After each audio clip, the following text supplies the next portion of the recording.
소중한 나.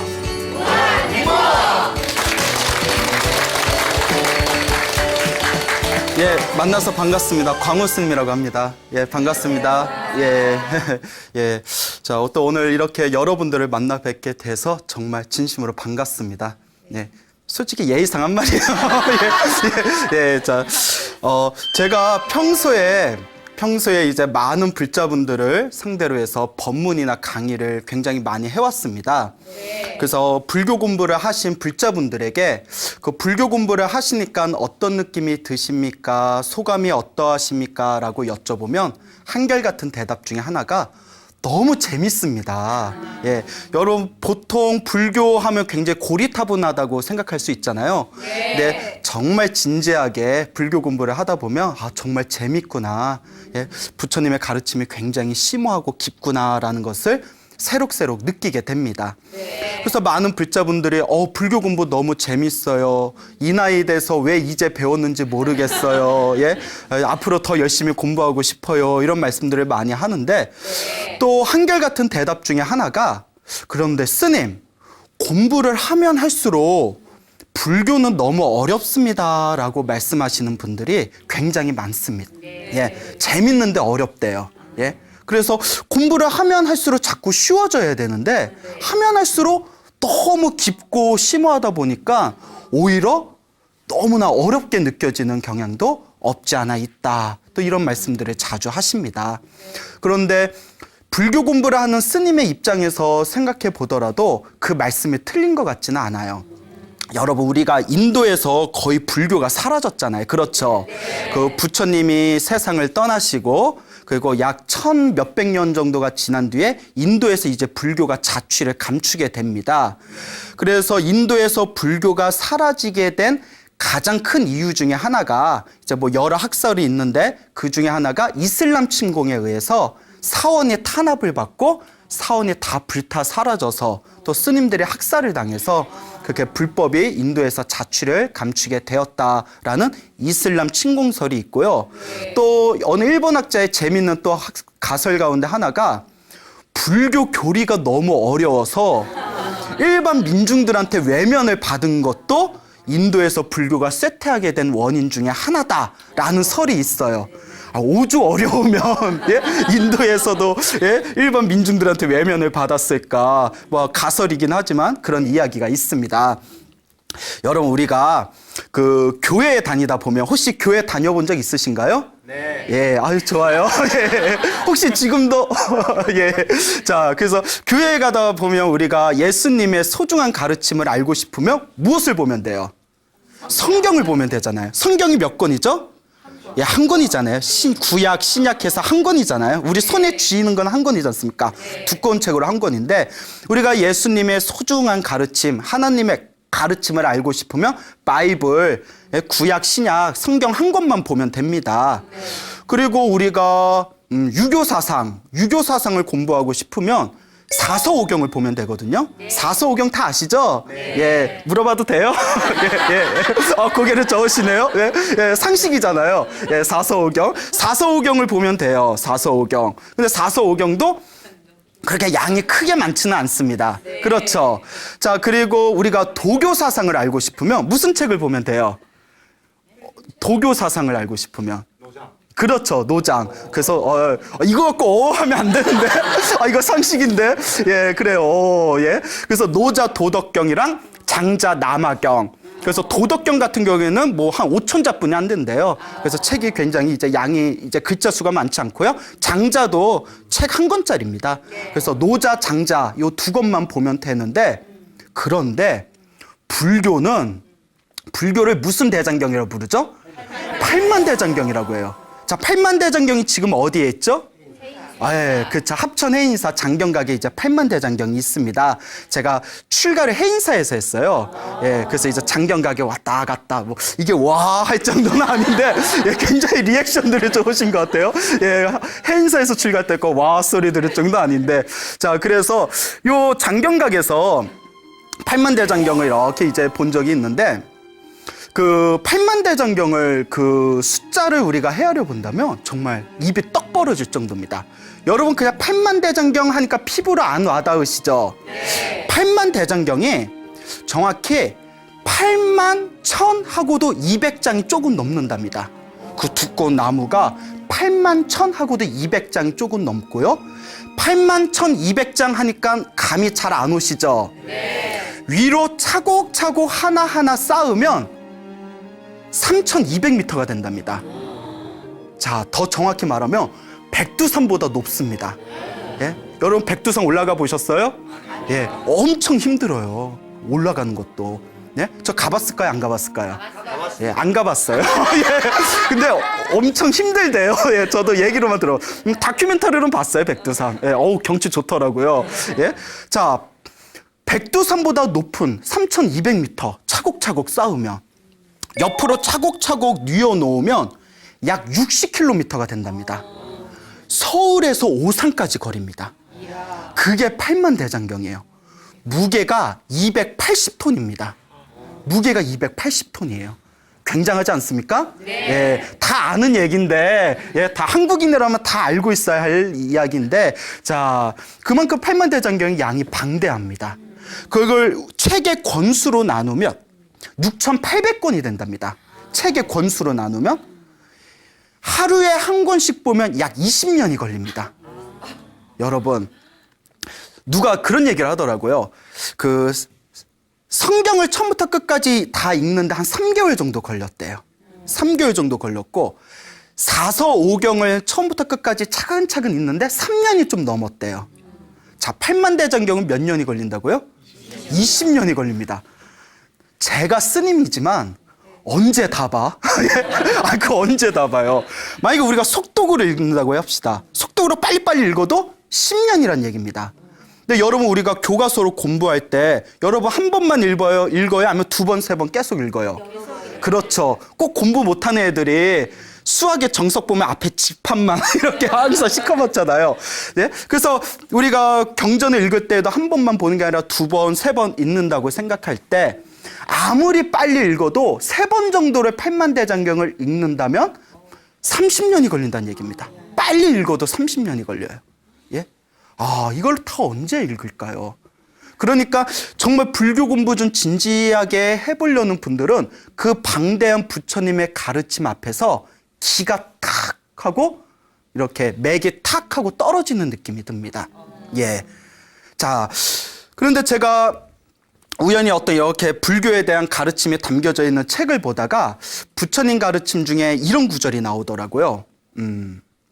부처님의 가르침을 만나되 믿지 않아도 이해하지 못해도 부처님의 말씀이 귓가를 스친 것만으로도 깨달음을 얻게 되리라. 근데 저는 이해가 안 되더라고요. 예? 그때 오래전에 그 책의 내용을 보면서 아니, 부처님의 가르침을 만났는데 믿어요, 안 믿어요? 안 믿고 믿지 않고 부처님의 말씀을 공부하되 이해하지 못했는데도 믿지도 않고 이해하지 못했는데도 무엇을 얻게 되리라? 깨달음을 얻게 되리라. 야, 이게 무슨 말이, 이거 뭐 약 파는 건가? 그렇잖아요. 이거 먹어봐. 믿지 않고 이해하지 못해도 먹기만 하면 병이 다 나. 뭐 약장사도 아니고. 그러니까 제가 너무 논리적으로 이해가 굉장히 안 되더라고요. 한 믿음이 있고 이해를 해야 깨달음을 얻게 되지. 믿지 않고 이해하지 못해도 깨달음을 얻게 되리라. 그리고 이제 몇 년이 지났어요.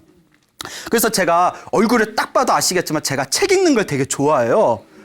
표정이 별로 아닌 것 같아요. 그래, 만화책 읽는 걸 좋아해요.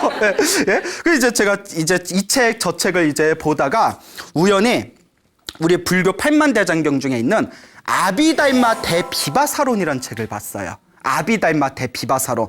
제목부터가 범상치 않아요? 예? 이 아비달마 대비바사론이라는 책이 우리 부처님께서 세상을 떠나시고 약 300년, 400년 후쯤에 만들어진 초기 부파불교의 백과사전입니다. 그게 이제 중국식 표현으로 쓰면 소승불교의 백과사전이라고 불리거든요. 자, 그런데 백과사전 하니까 양이 많겠어요? 양이 적겠어요? 많겠죠. 한문본 권수로 200권짜리입니다. 아비달마 대비바사론이 200권짜리 책이에요. 예? 아비달마 대비바사론이. 그리고 우리나라 한글로 번역을 하면 모래알같이 작은 글자로 큰 책으로 10권 정도가 돼요. 예, 10권이 넘어요. 예, 예, 머리에 쥐나죠? 예, 머리에 쥐가 나요. 예, 예. 그러니까 아비달마 대비바사론 공부하시는 분들은 잘 때마다 머리맡에다가 고양이를 놓고 잠을 잔대요. 머리에 하도 쥐가 나니까 잘 때 동안만이라도 고양이가 좀 물어가라고. 예, 예, 제가 만든 말입니다. 예, 미안합니다. 그만큼 어려운 책이에요. 알겠죠? 네. 근데 아비달마 대비바사론이 부처님이 세상을 떠나시고 100년이 지나고 나서 부처님의 직계 수제자들도 세상을 떠나게 돼요. 그러니까 부처님이 떠나시고 부처님 밑에서 직접 공부했던 수제자들도 세상을 떠나니까 부처님의 가르침이 점점 어떻게 되겠어요? 조금씩 왜곡돼 가기 시작합니다. 예? 그래서 부처님 가르침의 깨달음을 얻은 성자들이 부처님의 가르침이 점점 왜곡되고 있으니 부처님의 정법을 바로 세우자 해가지고 부처님의 가르침에 대한 논문을 쓴 것이 바로 아비달마 대비바사론이래요. 알겠죠? 부처님의 바른 가르침에 대한 논문이에요. 논문. 자, 그런데 이 아비달마 대비바사론의 저자가 누군가 하면 한 명이 쓴 것도 아니고 2명이 쓴 것도 아닙니다. 500명이 썼어요. 그래서 500아라한이 썼다라고 돼 있어요. 협존자라는 스님을 포함한 500아라한이 쓰셨다. 500아라한. 근데 여기서 중요한 게 있습니다. 여러분, 아라한이 무슨 뜻인지 아세요? 여러분, 영화 중에 아라한 장풍대작전 보신 적 있어요? 나름 재밌는 영화였는데 안 봤다니까 갑자기 할 말이 없네요. 예, 그 아라한이라는 명칭은 우리 불교에서 완전한 깨달음을 얻으신 성자를 아라한이라고 부릅니다. 그러니까 500아라한이 썼다는 것은 500명의 깨달음을 얻으신 성자들께서 쓰셨다는 얘기예요. 알겠죠? 네. 근데 그 아비달마 대비바사론에 굉장히 재밌는 전설이 있어요. 자, 어떤 전설인가 하면 이 아비달마 대비바사론을 쓰신 500명의 아라한들은 500명의 깨달음을 얻으신 성자들은 어떤 인연이 있어서 이렇게 위대한 책을 쓰셨냐. 그러니까 어떤 인연이 있어서 이와 같이 위대한 부처님의 가르침을 논문으로 만들었느냐라고 이제 질문을 던지는 그런 내용이 나와요. 그때 다음과 같은 이야기가 펼쳐집니다. 여러분, 뭐 전생에 나라를 구했다 이런 표현 아시죠? 네. 예, 그러니까 내가 지금 펼쳐진 내 앞에 행복일, 예, 아주 좋은 일들이 생기면 사람들 우스개로 전생에 뭐 나라를 구했나 이런 표현 쓰잖아요. 자, 그래서 불교는 이런 전생이나 윤회와 관계된 이야기가 굉장히 많습니다. 그 500명의 아라한도 전생에 깊은 인연이 있었기 때문에 이 아비달마 대비바사론이라는 위대한 서적을 저술하게 되었다는 거예요. 자, 어떤 전생에 인연이 있었는고 하면 석가모니 부처님이 세상에 출현하시기 훨씬 이전에 또 다른 부처님 시대 때 있었던 일이에요. 알겠죠? 그러니까 우리 불교에서는 석가모니 부처님 이전에도 수많은 부처님이 계셨고 석가모니 부처님 이후에도 또 수많은 부처님들이 세상에 출현해서 중생들을 제도한다라고 가르치지 않습니까? 그렇죠. 자, 그래서 석가모니 부처님 이전에 가섭 부처님 시대 때 이야기예요. 그 가섭이라는 부처님이 계시던 시대에 어느 선장이 있었는데 이 선장이 배를 타고 깊은 바다를 나가다가 큰 폭풍을 만나게 됩니다. 그래서 배가 바람에 이리저리 휩쓸리다가 어느 섬에 무인도에 난파를 하게 돼요. 그래서 가까스로 그 배에서 나와서 비바람을 피해서 동굴을 찾아 들어가게 됩니다. 동굴에 들어가서 동굴에서 불을 지피고 몸을 녹이고 있는데 너무 무서운 거예요. 여러분, 배가 폭풍에 난파당해서 무인도에 떨어져서 동굴에 혼자 있으면 무서워요, 안 무서워요? 무서워요. 무섭죠. 여러분, 무서울 때 무엇을 하시겠습니까? 예? 그냥 자요? 예? 예? 예. 자, 그때 그 선장이 독실한 불자였대요. 독실한 불자였기 때문에 품에 항상 부처님의 경전을 가지고 있었답니다. 부처님의 경전을 가지고 있어서 두렵고 무서우니까 우리가 무서우면 기도하지 않습니까? 네. 예? 그래서 품에서 부처님의 경전을 꺼내서 지극한 마음으로 독송했대요. 부처님, 이 위급함과 이 두려움에서 저를 구제해 주십시오 하고 부처님의 경전을 열심히 읽었는데 그 동굴 안에 박쥐들이 있었대요. 뭐가 있었다? 박쥐. 자, 여기서 여러분들의 눈치를 한번 실험해 보겠습니다. 박쥐가 몇 마리 있었을까요? 500마리. 그렇죠. 500마리가 있었대요. 예, 누굽니까? 눈치 엄청 빠르시네요. 박수 한번 보내드릴까요? 예, 예, 오늘의 센스왕이십니다. 예, 500마리의 박쥐가 있었대요. 자, 이제 눈치가 좀 감이 오십니까? 그 500마리의 박쥐들이, 잘 들으세요. 500마리의 박쥐들이 동굴에서 부처님의 경전을 독송하는 선장의 목소리를 듣게 됩니다. 그리고 그 박쥐들이 그 뜻을 알아요, 몰라요? 모르죠. 그 부처님에 대한 믿음이 있어요, 없어요? 그럼에도 불구하고 부처님의 경전 소리를 들은 그 인연으로 500마리의 박쥐들이 이 석가모니 부처님 시대에 무엇으로 태어났다? 500명의 아라한으로 태어난 겁니다. 사람으로 태어나서 깨달음을 얻은 500명의 아라한이 된 거예요. 그 박쥐들이 동굴 안에서 부처님의 경전 소리를 듣고 부처님의 경전을 들은 그 공덕으로 다음 생에 박쥐의 몸을 벗고, 박쥐의 몸을 벗은 뒤에 사람으로 태어나고, 사람으로 태어난 뒤에 경전 소리를 들었던 그 공덕으로 불교를 만나게 되고, 불교를 만나서 수행하게 되고, 수행하면서 수행의 힘이 점점 깊어지면서 그러한 수많은 윤회의 삶을 지난 끝에 이 석가모니 부처님 시대에 500명의 깨달음을 얻은 성자로 태어나게 된 겁니다. 그리고 이와 같이 이야기합니다. 그 500명의 아라한들이 부처님의 은혜를 갖기 위해서, 부처님의 경전 소리를 못 들었으면 지금까지 계속 무엇으로 살았을까요? 그렇죠. 박쥐나 축생으로 계속 살았을 수도 있잖아요. 부처님의 은혜를 갖기 위해서, 부처님의 가르침을 바르게 유지하기 위해서 무엇을 저술하였다? 아비달마 대비바사론이라는 이 거대한 위대한 업적을 만들어 놓았다라고 전설이 내려오고 있습니다. 이 정도 얘기면 뻥으로 쳐도 거의 우주급 뻥이에요. 아니 뻥을 쳐도 이 정도면 거의 뭐 판타지 SF 소설 이상이에요. 뭐 무협지를 넘나든. 무슨 박쥐가 부처님 경전 소리를 들어서 사람으로 태어나서 부처님 경전 소리를 들은 공덕으로 깨달음까지 얻게 되었다. 일반 불교를 안 믿는 사람들한테 이런 얘기하면 야, 뻥을 쳐도 정말 스케일이 틀리다. 아니, 그렇게 충분히 이해가 됩니다. 그런데 저는 이 구절을 보는 순간, 그러니까 중은 중이에요. 스님은 스님이야. 가슴이 뭐가 우수수수수 뭐가 무너지는 느낌이 들면서 그냥 온몸이 시원하면서 환희감이 느껴지더라고요. 예? 이게 바로 믿음의 힘이죠. 믿음이 오더라고요. 그리고 몇 년 전에 그 읽었던 부처님의 가르침을 만나되 믿지 않아도, 이해하지 못해도 부처님의 말씀이 귓가를 스친 것만으로도 무엇을 얻게 되리라? 언젠가는 깨달음을 얻게 되리라. 그 이해 안 되던 구절이 뻥 뚫리는 거예요. 이것이었구나. 예, 이것이었구나. 여러분 믿음이 가십니까? 예. 표정이 아직 믿음이 없어. 얼떨떨해요. 자, 근데 여러분들도 오늘 이 이야기를 들은 것만으로도 믿지 않아도, 이해하지 못해도 언젠가는 무엇을 얻게 된다? 부처님 말씀이 사실이라면 깨달음을 얻게 될 것입니다. 이 비슷한 얘기가 또 나옵니다. 석가모니 부처님 당시에 있었던 일입니다. 석가모니 부처님께서 이제 사람들을 모아놓고 설법을 하고 있었는데, 부처님이 설법하시고 있던 그 장소 옆에 조그만 연못이 있었대요. 연못에 개구리가 살고 있었대요.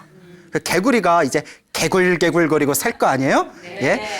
근데 이제 사람들이 웅성웅성 모여가지고 부처님 설법을 듣고 있으니까 개구리가 이게 뭐지? 하고 이제 호기심이 들어서 연못 위에 이제 펄쩍하고 뛰쳐나왔어요. 그래서 사람들이 있는 곳에 가까이 가보니까 부처님이 가운데 앉으셔서 법문을 하고 계시는 거예요.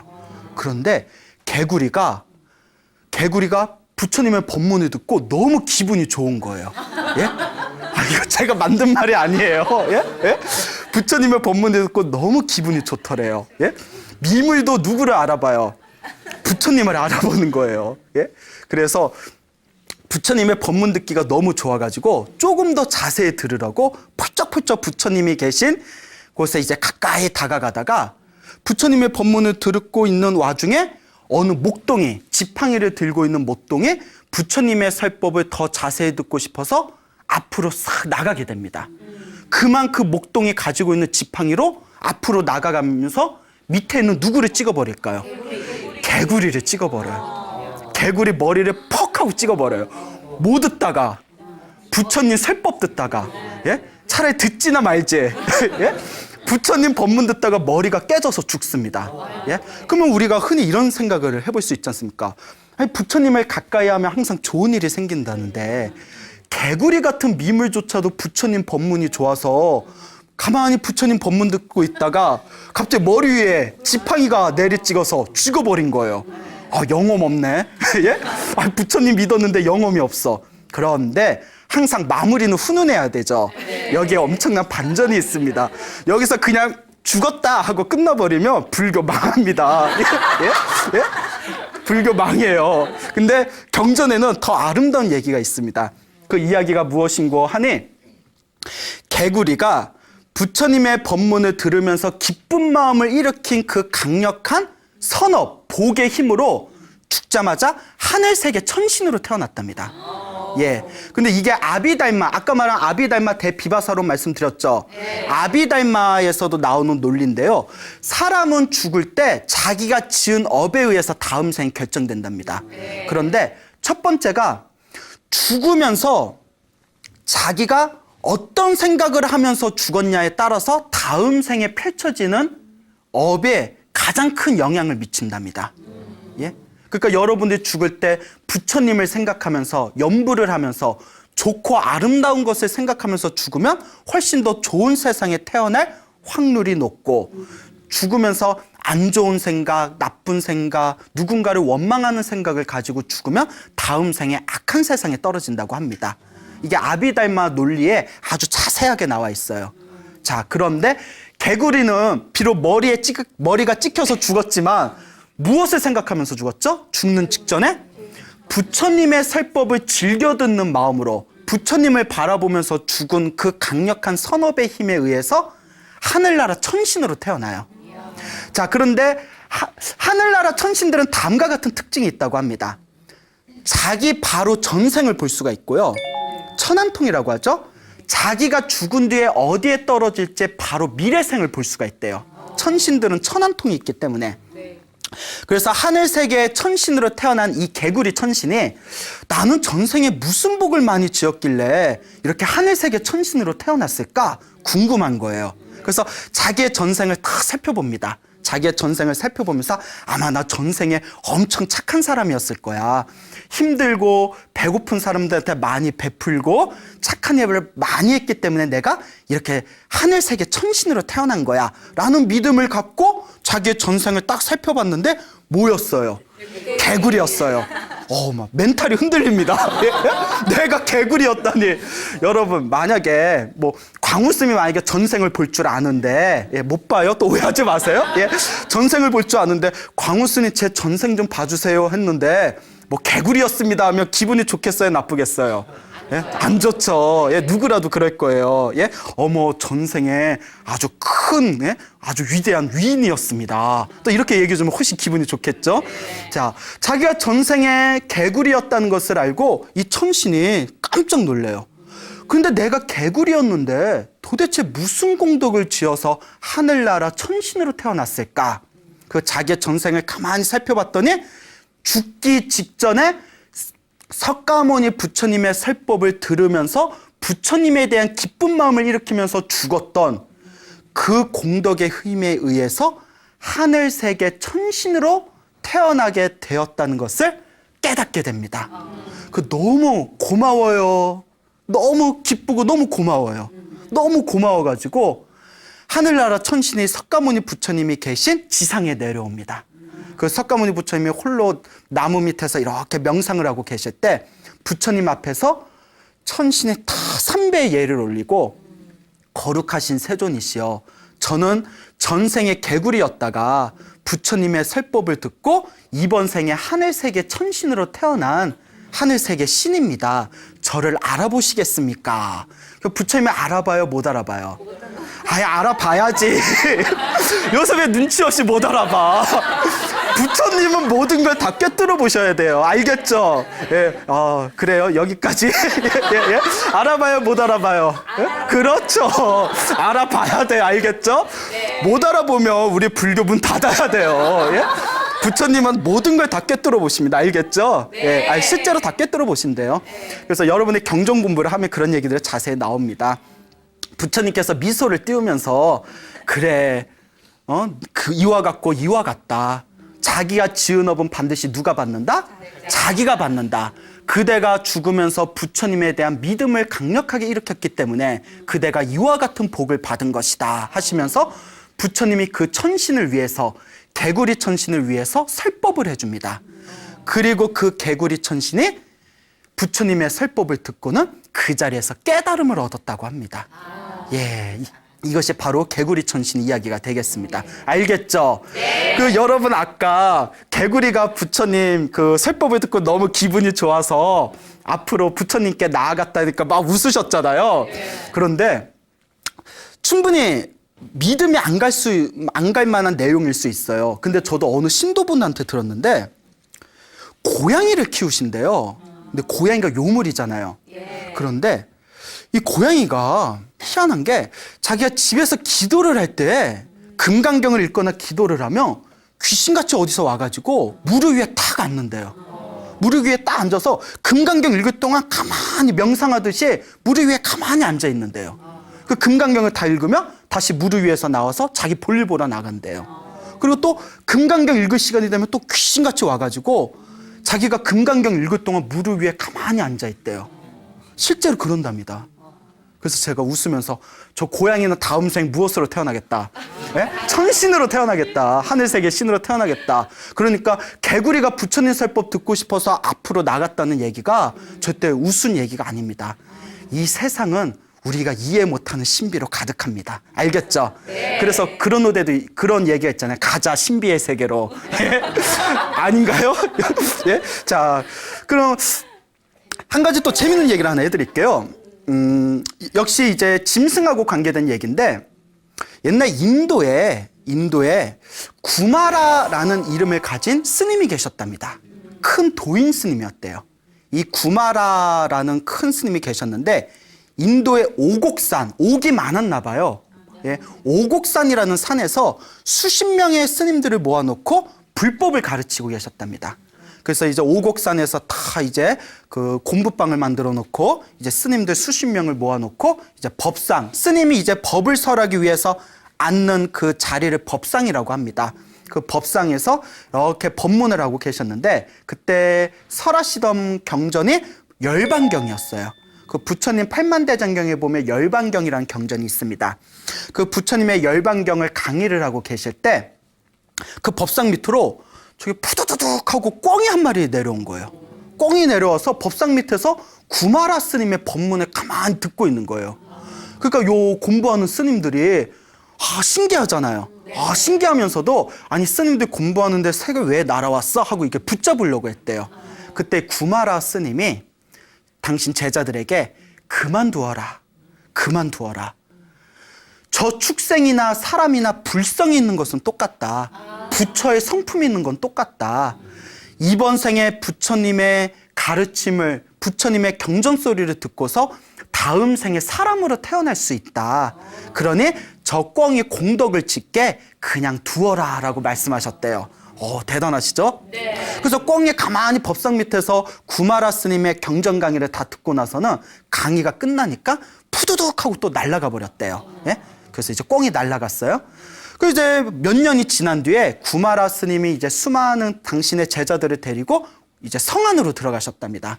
이제 성 안에 다 들어가셔서 이제 성 안에서 이제 또 중생들을 제도하고 계셨는데 성 저쪽에 이제 도심지 시장 이제 한가운데 한 너댓 살 정도 나이 먹은 어린 여자아이가 혼자 이렇게 속꿉장난을 하고 있더래요. 여자아이가 속꿉장난을 하고 있으니까 그 구마라 스님이 다 길을 걸으시다가 제자들에게 이렇게 이야기합니다. 몇 년 전에 너희들과 열반경 강의를 들었던 꿩이 사람으로 태어났구나 이러더래요. 예, 이쯤 되면 전설의 고향입니다. 예? 예? 이쯤 되면 전설의 이야기 따라 삼천리예요. 예? 야, 꽁이 인간으로 태어났구나 하면서 구마라 스님이 그 여자아이한테 꽁아 하고 부릅니다. 꽁아. 예. 그러니까 그 아이가 갑자기 예 하고 이렇게 달려오더래요. 예. 이쯤 되면 호러물이죠. 예? 꽁아 하고 이름을 불렀는데 네 하고 달려오면 좀 무섭죠, 우리 입장에서는. 네. 자, 그런데 이제 한사 이야기는 어때야 된다? 훈훈해야 된다. 예? 자, 그래가지고 이제 옆에 또 엄마가 깜짝 놀라서 아니 스님 왜 제 어린 여식을 가리켜서 꽁아 하고 부르십니까? 라고 하니까 이 구마라 스님이 그 자초지종을 설합니다. 예? 전생에 꽁이었는데 우연히 우리 오곡산에 있는 산에 와서 부처님 법문을 듣고 경전 강의를 듣고 그 공덕으로 사람 몸을 받게 된 겁니다. 예? 그러니까 어머니가 깜짝 놀라면서 하는 얘기가 실은 스님 고백할 게 있습니다. 예? 제가 이 아이를 낳았을 때 등에 꽁털이 깃털 3개가 나 있었습니다. 예? 그래서 이 아이의 이름을 치개라고 지었습니다. 라고 하는 거예요. 아이의 이름이 치개예요. 꽁치자에 닭개자. 예? 그러니까 태어날 때 꽁털, 닭의 깃털, 꽁털을 3개를 가지고 태어났다 해서 치개라고 이름을 졌습니다. 근데 이 여자아이가 하는 말이 어머니 저 이스님 따라서 출가할래요 이러는 거예요. 5살 먹은 여자아이가. 어머니가 보내줘요, 안 보내줘요? 보내줍니다. 쿨하세요. 우리 어머니는 쿨해. 그래 가. 예? 물론 처음엔 말렸겠죠. 이야기는 생략됐겠지만 근데 어머니가 불심이 깊었나 봐요. 그래 너의 길이니까 가거라. 그리고 구마라 스님을 따라서 오곡산에서 열심히 수행을 해서 깨달음을 얻게 됩니다. 깨달음을 얻고 나서 다음과 같은 노래를 만듭니다. 다음과 같은 개송을 짓는데 그 개송이 이 여자아이가 지은 개송이 다음과 같습니다. 오곡산에서 털난 짐승으로 살다가 법상 밑으로 내려와 경전 소리 듣고서 불법의 공덕으로 사람 몸을 받았네. 이제 스님의 가르침으로 극락왕생하고자 인간의 몸으로 깨달음을 이루었도다. 이번 생에 사람으로 태어나 믿지 않는다면 허송세월 헛수고만 하리라 라는 노래를 남겼다고 합니다. 여러분은 전생에 무엇이었을 것 같아요? 왕자요? 예, 왕자. 예, 좋죠. 예, 좋습니다. 어쩌면 꽁이었을 수도 있어요, 우리가. 예, 우리가 장담 못 합니다. 예, 예. 자, 어때? 재밌어요? 네. 재밌는 전설의 고향 같은 이야기 하나만 더 해드릴게요. 네. 그 옛날 명나라 때 있었던 일입니다. 그 명나라, 중국 명나라 시대 때 그 보은사라는 절이 있었어요. 보은사라는 절이 있었는데 그 보은사의 주지스님께서 이제 나이가 드셔가지고 다리에 힘이 빠지신 거예요. 그래서 이 보은사 주지스님이 마을에 내려가서 설법도 하고 기도도 해줘야 되는데 절에서 산까지 왔다 갔다 하기 힘드니까 말 한 피를 구했대요. 그래서 말을 하나 이제 구해가지고 말을 타고 이제 절에서 산에 있는 절에서 마을까지 이제 왔다 갔다 했답니다. 근데 요새 우리 같으면 말 위에서 뭐 1시간, 2시간 말 타고 왔다 갔다 하면 뭐 지금 뭐 스마트폰도 있고 그렇죠. 뭐 카톡도 하고 예? 뭐 영화도 보고 할 게 많은데 옛날에 스마트폰이 있어요, 없어요? 없잖아요. 그 이제 스님이 말을 타고 마을에서 절까지 왔다 갔다 하려니까 너무나 이제 지루하신 거예요. 자, 우리 불교에서 노는 입에 연불한다는 말이 있지 않습니까? 그렇죠. 네. 예. 그래서 이제 말을 타고 다니면서 기도나 하자 하는 마음으로 법화경을 독송하셨다고 합니다. 예. 그 우리 불교의 가장 뛰어난, 가장 깊은 심오한 뜻을 가지고 있는 경전 중에 법화경이란 경전이 있습니다. 그래서 항상 말을 타고 법화경을 이렇게 독송하면서 왔다 갔다 하셨는데 그렇게 몇 년이 지났다고 합니다. 몇 년이 지난 뒤에 마을에 어느 아낙네가 있었는데 이 아낙네가 꿈을 꿨어요. 꿈을 꿨는데 꿈속에서 어느 동자가 자기 방 앞에 다 오더니 아주머니 아주머니 하고 부르더래요. 그 깜짝 놀라서 웬 애가 왔어 하고 문을 열어보니까 이 동자 어린 아이가 하는 얘기가 아주머니 저는 저 보은사에서 주지스님이 키우던 말인데 법화경의 공덕으로 사람 몸을 받게 되었습니다. 그러니 저와 인연이 있는 아주머니에게 제가 잠시 의지할까 하오니 부디 저를 잘 받아주시기 바랍니다. 라는 꿈을 꾸게 돼요. 그 깨고 나서 꿈이 범상치가 않아요. 그래서 사람을 시켜가지고 보은사의 그 주지스님이 키우던 말이 아직 잘 있나 한번 보거라 하고 사람을 시켰더니 그 말이 그날 죽었더래요. 그리고 그날에 그 아주머니가 이제 태기가 생겼어요. 태기가 생겨서 이제 아이를 낳게 됩니다. 그 아들을 낳았어요. 그래서 이제 아들을 낳았는데 아들을 낳고 이제 무럭무럭 커서 7살이 됩니다. 7살이 됐을 때 아주머니가 불심이 엄청 깊으셨나 봐요. 네? 여러분, 우리가 불자들이 많잖아요. 네. 불교 신자가 우리나라에 굉장히 많은데 진짜 불교 신자인가 아닌가 알 수 있는 가장 좋은 방법이 무엇인지 아세요? 절에 열심히 다닌다고 진짜 불자 아니에요. 예? 뭐 등 많이 올린다고 진짜 불자 아니에요. 자기 자식이 출가를 한다고 했을 때 아주 편하게 놓아줄 수 있으면 그게 진짜 불자예요. 무슨 얘기인지 알겠죠? 내 자식이 출가한다고 했을 때 그래 가거라, 부처님 제자가 되거라, 이런 말을 할 수 있으면 진짜 불자입니다. 그러니까 이분이 불심이 지극했나 봐요. 그 아이를 7살 된 아들을 데리고 보은사 주지스님을 찾아갑니다.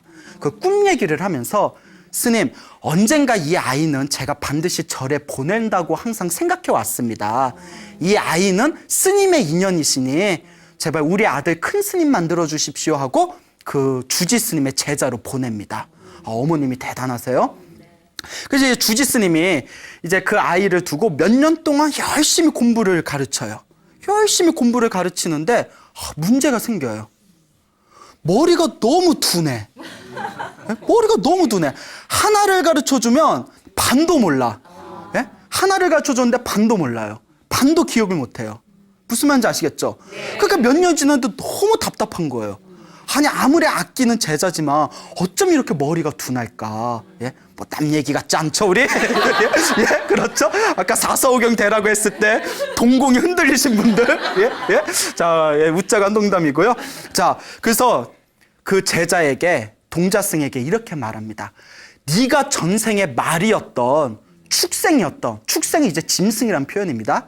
네가 전생에 말이었던 축생이었던 전생에 습기가 남아서 머리가 둔한가 보다.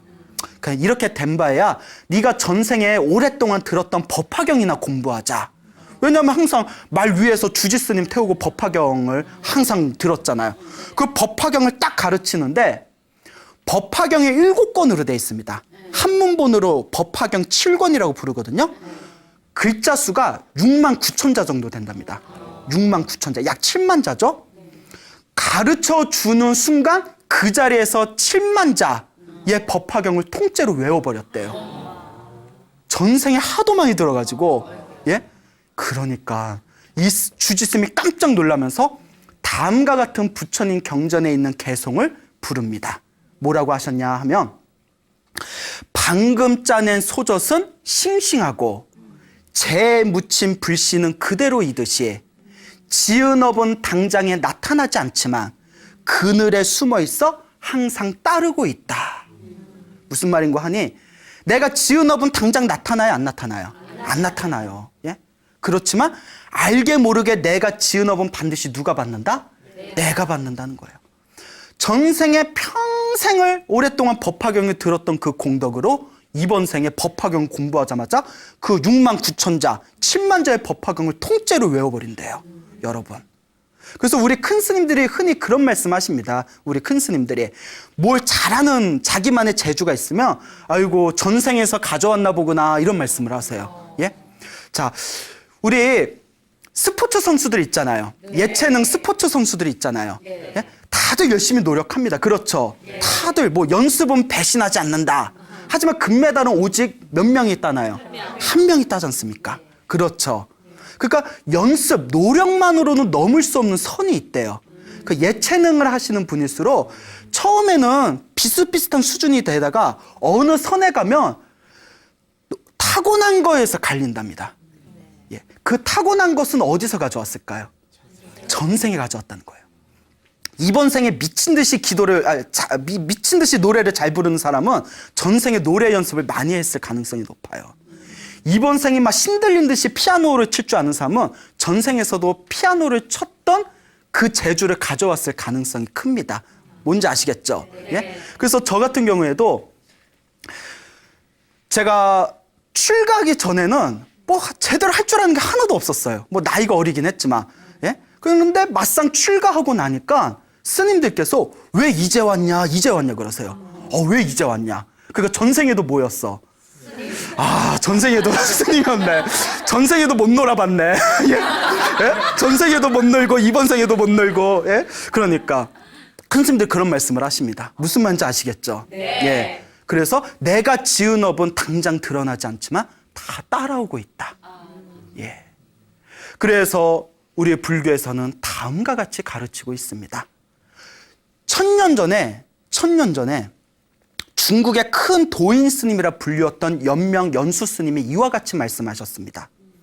믿어서 자 부처님의 가르침을 만나서 믿지 않아도 이미 깨달음의 씨앗은 심어졌고, 배워서 부처님의 가르침을 배워서 이루지 못했다 하더라도 이미 인간과 천국의 복을 훨씬 더 넘어섰다.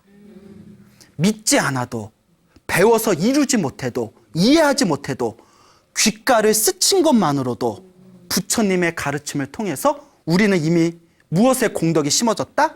깨달음을 얻을 수 있는 공덕이 심어졌다.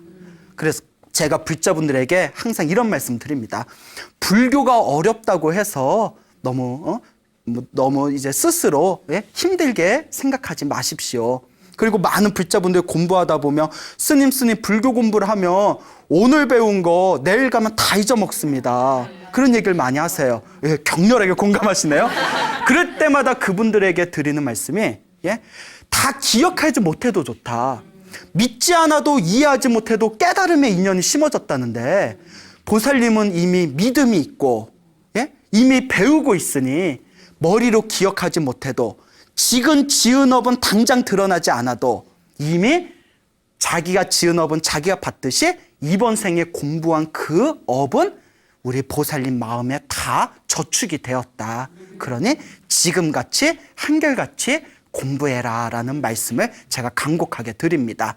네. 여러분 믿습니까? 네. 예. 자기가 지은 업은 반드시 누가 받는다? 네. 자기가 받습니다. 그러니 여러분 불교 공부를 하시는 우리 불자 여러분 명심하시기 바랍니다. 부처님의 가르침은 너무나 위대합니다.